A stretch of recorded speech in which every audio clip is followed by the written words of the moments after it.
Hi, I'm Kendra Ruczak. I'm here at View Conference 2023 with Sam Fell, director of Chicken Run, Dawn of the Nugget. Thank you so much for being here, Sam. Thank you for having me here, Kendra. Really excited to talk to you about the Yeah, film. great. Just to jump right in, what were you most interested in when you first signed on to the project? Well, the first thing that really grabbed me was the new tagline. Like the first movie was The Great Escape with Chickens. Well, this is, those chickens from Chicken Run? Well, this time they're breaking in. Yeah. And so it was just like, it just evoked a whole new type of movie, like a break-in movie, a heist.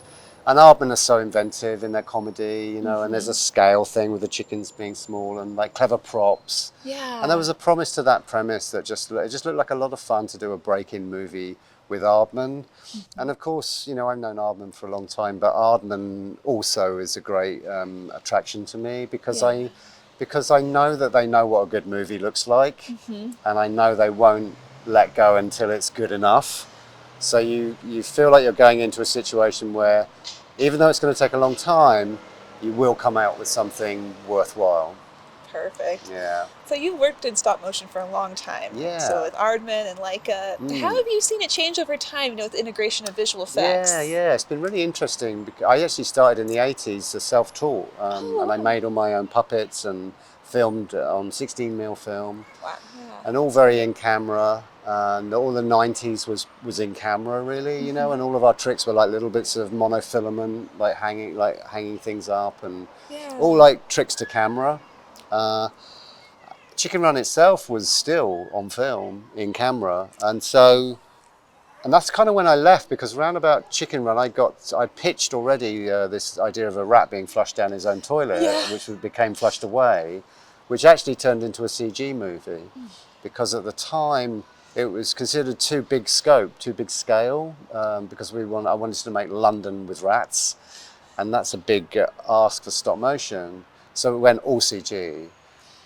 But then when I came back to stop motion, to Leica, I was like Rip Van Winkle, like I arrived and it's like the world had changed, because stop motion went digital with Corpse Bride.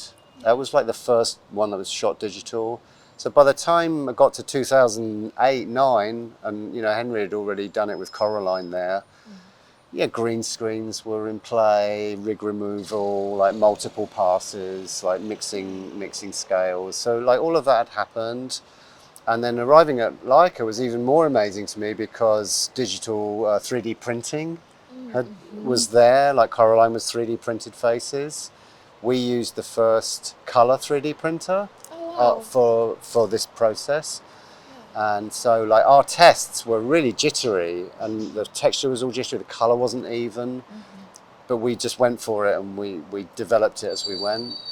So much digital has arrived now, and it's really augmenting stop motion. It's still, and then back to Aardman, and the important thing with Aardman is the hand touch, the thumbprints, like the fact you really feel and we shoot on 2, so it's a little bit more jittery. And so it's all about making it feel tactile and handmade. But even that's the central, most important thing, to keep that feeling. But we needed to augment the scale and scope of the movie. So it's like, it's just allowed me to make a big scale movie in stop motion. And it's what I probably would have liked to have done with Flushed Away, to be honest. I think it's really helped stop motion be able to tell stories on a bigger canvas. Right. Where do you think stop motion is headed in the future as more technology is introduced into the Well, world? I mean, I think, I know certainly for Aardman, Nick is working with Merlin Crossingham, his partner now, on Wallace and Gromit, and the next Wallace and Gromit movie. Oh, so exciting. And that's all going to be down on 1 scale. And I know Nick, he loves it in camera. So actually I think it's going to be a more traditional stop frame thing next for Aardman. So I don't think it's a matter of always progressing. It's a kind of like, well, what's needed for the story, So stop motion, I think, will just carry on. You can make a small stop motion movie. I think if you've got a good story, it's still going to find an audience. Or on the extreme end, you can make massive movies now with stop motion, Sure. with the hybrid Yeah. approach. Yeah. Oh, it's so exciting. Yeah. I'd love to go back to the beginning of your career. Uh-huh. What really drew you to stop motion animation? Was there something you saw that you really loved, or what ignited that definitely. interest? I started off as a fine artist, and I made sculpture, and I couldn't draw. So, and I used to make things out of found objects, and so I liked that kind of sculpture. And then, so that's in the 80s. So, and before the internet, and there was the 4 TV channels in the UK, and the fourth channel, Channel 4, showed late night animation from all around the world. And so the two things that really grabbed me was the Brothers Quay.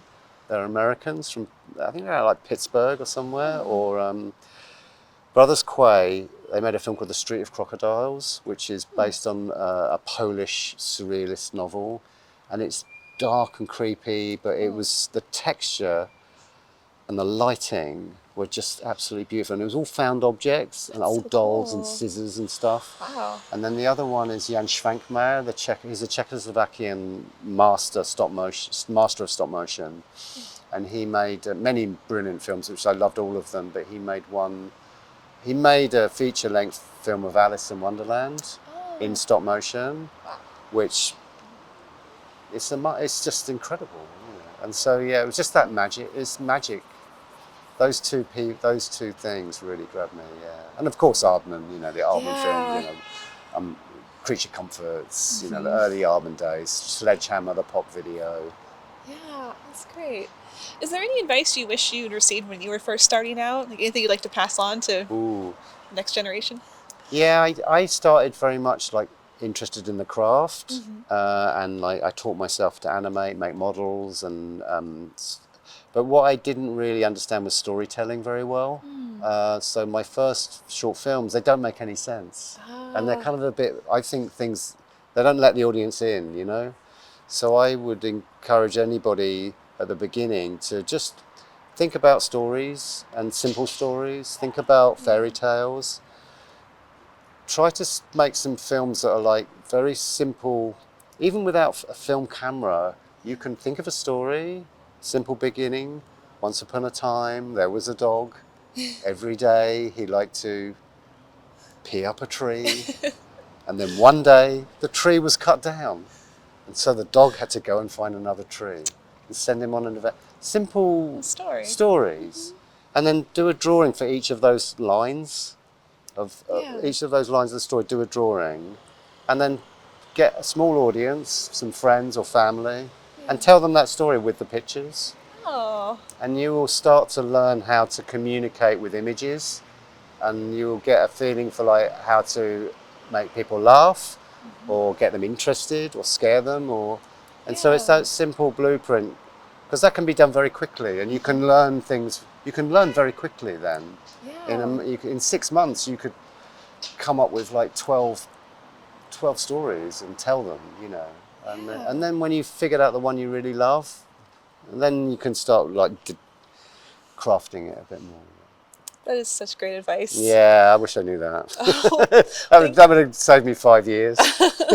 Well, I really appreciate you sharing that. Yeah. And thank you so much for being here. Oh, thanks for having us, and it's so exciting to tell everybody about Dawn of the Nugget. Yeah. So make sure you check it out. Yeah, please, come and see it. It's great. And make sure you check out the other content from View Conference 2023.